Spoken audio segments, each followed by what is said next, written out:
Office Central des Stupéfiants OCS ni o ye Mali ka cakɛyɔrɔba dɔ ye mun ka baara ɲɛsilen don ɲɛnaminifɛnw olu kɛlɛli ma ka bɔ Mali jamana kɔnɔna la.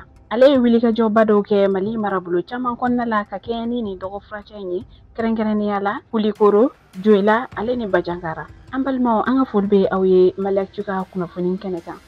An ka bi kibaruyaw olu bɛ tali kɛ OCS ale ka wulikajɔw la Mali marabolo caman kɔnɔna la. Kɛrɛnkɛrɛnnenya la nin dɔgɔ furancɛ in kɔnɔna la, wulikajɔ ninnu kɛra sababu ye ka dankari maa caman na minnu ka baara ɲɛsilen don ɲɛnaminifɛnw olu labaarali ma. An da bɛna se wulikajɔ min fɔlɔ ma o ye Bajankara ta ye. K'aw ladɔnniya k'a fɔ ko o baara ninnu kɛra ni commissaire divisionnaire de police Mohamed F Dambele ni ale ka yamaruya ye. Ale ye Bajankara OCS chef d'antenne ye. Ale ni a ka cɛdenw u ye wulikajɔ dɔw kɛ tile 2 kɔnɔna la ni nɔba bɔra o la. Avril kalo tile 20 ale ni ntɛnɛndon avril kalo tile 21.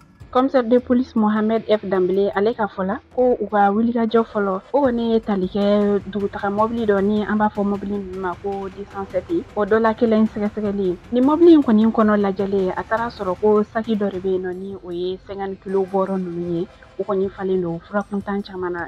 Kɛrɛnkɛrɛnnenya la Tramadol ale ni Tramaking ka taa se fura sugu wɛrɛw yɛrɛ ma ko Dexone ale ni furakisɛ wɛrɛw. Ko nin fɛn fɛn filɛ nin ninnu bɛɛ lajɛlen ye ɲɛnaminifɛnw ye wa u bɛ kɔlɔlɔ lase mɔgɔw ka adamadenya ma. Nin mɔbili fɔlɔ in ale minɛla Bajankara dugu donda yɛrɛ la. Nin mɔbili in kun dalen don Bankasi kan.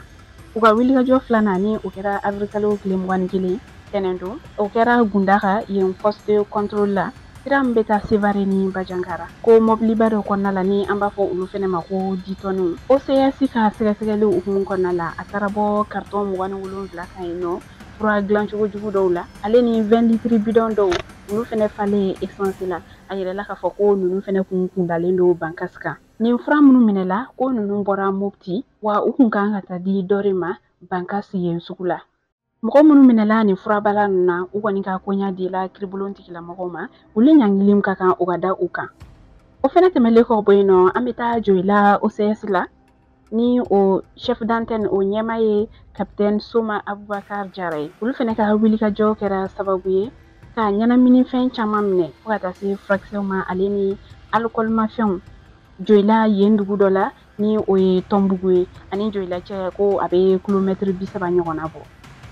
Kunnafoniya minnu tun bɛ capitaine Jara bolo u kɛlen ka wuli ka u ka wulikajɔ min kɛ o kɛra sababu ye cannabis ale kilo kilancɛ u ye o minɛ wa o kɔfɛ Tramadol ale fɛnɛ caman minɛla.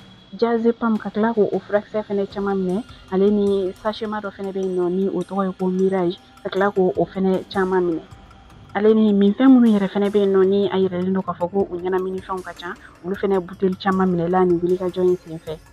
Mɔgɔ minnu fɛnɛ minɛla nin baara in na olu kɔni bɛ polisiw bolo sabula u kɛlen bɛ ka enquête dɔw daminɛ walasa u ni maa minnu sen bɛ nin baara in na tɛgɛ bɛ se ka da u bɛɛ lajɛlen kan. O fɛnɛ tɛmɛlen kɔ ka bɔ yen nɔ an bɛna Kulikoro ye OCS la olu fɛnɛ ye wulikajɔba 2 kɛ ni o fɔlɔ o kɛla alamisado avril kalo tile 10 san 2025 o filanan fɛnɛ kɛla karidon avril kalo tile 20 san 2025. Kibaruya dɔ fɛnɛ sera olu fɛnɛ ka ɲɛma ma ni o ye contrôleur de police Dramane Keyita ye ni olu fɛnɛ wulila u ka sɛgɛsɛgɛli baaraw fɛ ka taa tɛgɛ da maa dɔ kan ni o tigi minɛla ka taa sɔrɔ Tramadol ale kɔni comprimé 140 bɛ o tigi kunna ale ni bamanan marifa dɔ. Nin wulikajɔ in kɛla kɛrɛnkɛrɛnnenya la Sirakɔrɔla la. Olu ka wulikajɔ filanan mun kɛra karidon avril kalo tile 20 o kɛra sababu ye ni ka tɛgɛ da cɛ dɔ fɛnɛ kan ni ale fɛnɛ minɛla ka taa sɔrɔ Tramadol o kɔni fɛnɛ furakisɛ 90 bɛ u bolo ale ni Tramadol suguya wɛrɛ fɛnɛ bɛ yen nɔ ni o ye 225 mg ye o fɛnɛ den 60 kun bɛ a bolo ale ni mansimafɛn dɔ fɛnɛ bɛ yen nɔ ni o bɛ kɛ ka shisha min o fɛnɛ kun bɛ ale bolo. Nin wulikajɔ ninnu kɔfɛ OCS directeur ni o ye colonel major Fuseni Keyita ye ale ye a yɛrɛ k'a fɔ ko u ka nin wulikajɔ ninnu kun tɛ dɔwɛrɛ ye ko ka dankari kɛ ɲɛnaminifɛnw tabagaw la ale ni maa minnu bɛ kɛ sababu ye k'a lase u ma wa u ka laɲini gɛlɛman dɔ fɛnɛ ye mun ye ko dugudenw olu ka se ka fara u kan walasa u bɛ se ka ni maa jugu ninnu kɛlɛ fo a sun kɔrɔ. Ni maa jugu ninnu kɛlɛli o kɔni ye lakana sabatili fɛɛrɛ dɔ ye sigida la sabula ni ɲɛnaminifɛn ninnu de bɛna ni kojugu caman kolokololi ye sigida la. An balimaw ni kibaruya ne kun b'an bolo ka da u tulo kan ani ce a ka kulomajɔ la aw k'an bɛn waati wɛrɛ.